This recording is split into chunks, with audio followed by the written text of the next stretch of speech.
one bites the dust! Another one bites the dust! Ow! Another one bites the dust! Hey, hey! Another one bites the dust!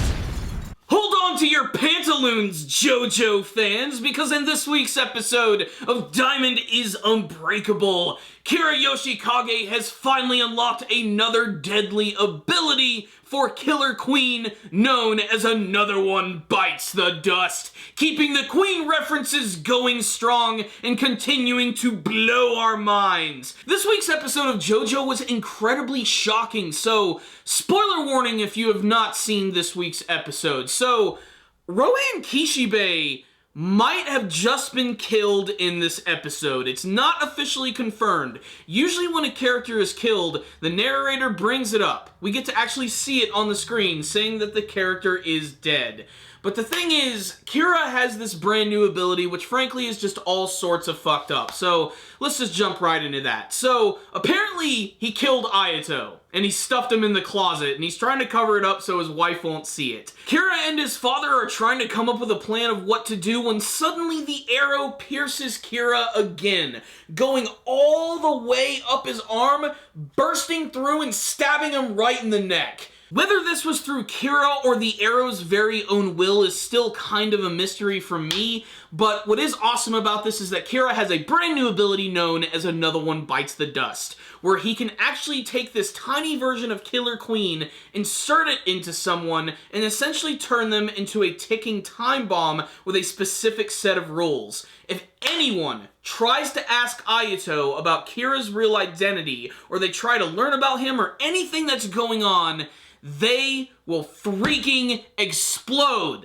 This brand new ability also apparently comes with a brand new suit stylized after Killer Queen, which yes is a little ridiculous, and Kira also seems to get a brand new haircut, which is even crazier than the ones that he's had before, so you can definitely tell that he's coming to his own as a villain at this point.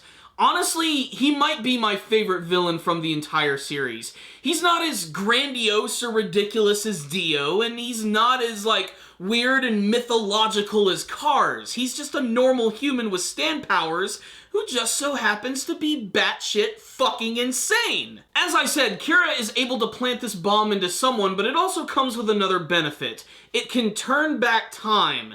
So we have a character that can stop time, and now we have a character that can go back in time with his stand abilities. What this means is that Ayato is now alive. He's now good again. The problem is he now has a bomb inside of his body. And by the end of the episode, he gets confronted by Rohan Kishibe, and this is, frankly, kind of a sad scene, because all of the main characters are getting ready to meet up, because they know who Kira is, they know where he is living, and they're finally going to confront him. And of course, Rohan decides to go out early. He finds Ayato, and he tries to use Heaven's Door's ability to start reading his mind.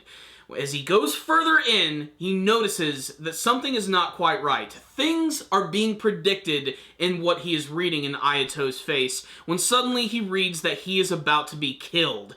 As he starts to learn the secrets of Kira switching bodies with this guy, suddenly these big explosions just start going on in Rohan's body. What has happened is that Another One Bites the Dust has essentially gone into his eyes and then started to cause these internal explosions, which will not only kill Rohan, but also kill Ayato all at the same time. So they were technically both killed at this moment, but then the second ability kicks in. Everything goes back to normal. It goes back in time, with Ayato still being alive, and presumably Rohan as well. But these events are going to keep playing out the same, which means it looks like Rohan might continuously get killed, so that leads me to believe he might actually be able to be saved. That's why they didn't give us the official death quite yet.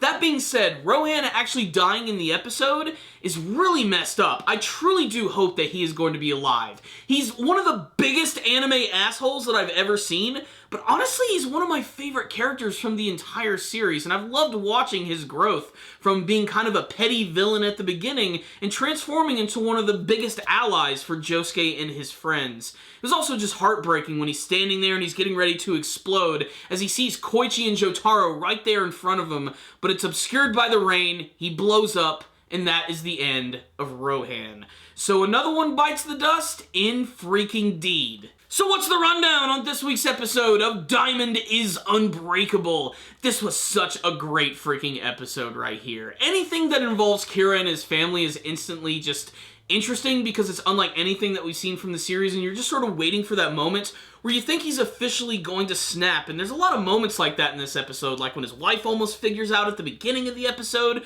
when he's biting on his nails so much that there's blood just squirting out. The fact that he actually did kill Ayato, too, is just very disturbing because they made it seem like it was going to end with a cliffhanger with maybe Ayato escaping or maybe even one-upping him a little bit. But no, we can just infer that in that moment, Kira just got really pissed off and decided to kill him, and that is very disturbing. And the fact that his brand new powers can turn back time continuously is just weird. And only certain people are going to be aware of, like, the time repeating. Like, his mother never notices, only Ayato does. Maybe it's just, like, whoever has the bomb inside of them, and maybe Kira himself. Like, he realizes that these events keep re-happening. But I can't wait to see what's going to happen now, because now we got time travel involved in this series. I mean, it was an inevitability. It was going to happen. The JoJo's series just loves taking every freaking bizarre concept and throwing it into a fucking margarita mix, and then throwing on the blender on high. It's just ridiculous.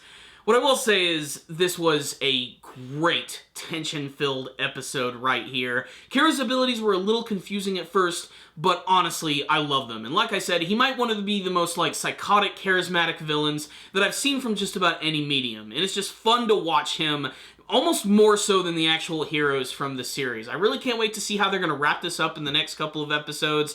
I'm on the edge of my seat the entire time, and I can't wait for the next one. It's also worth noting that the art style and the production value continues to still be pretty damn solid. This is a really nice show to look at. It's also incredibly colorful. Like I said, JoJo's always made great use of its colors, and they just seem to pop and explode right off the screen. Even more so now that another one bites the dust has hit the scene. So, loved this episode right here. No complaints from me. 5 out of 5. Check it out, JoJo fans. This was a thoroughly entertaining episode of the series, and I would love to hear your thoughts about it. If you did watch the episode, make sure to tell me what you thought about it in the comments section below. What do you think of the brand new ability, Another One Bites the Dust? The fact that he got some more abilities from using the arrow leads me to believe that the other characters in the series might get an upgrade as well. If they do, what sort of upgrades do you want to see? And what do you want to see from the rest of this brand new arc of JoJo, which is leading into the finale? Thank you guys so much for watching this review. Make sure to sub, like, and leave me a comment or two, and I will see you next time. And as always, stay dandy, baby.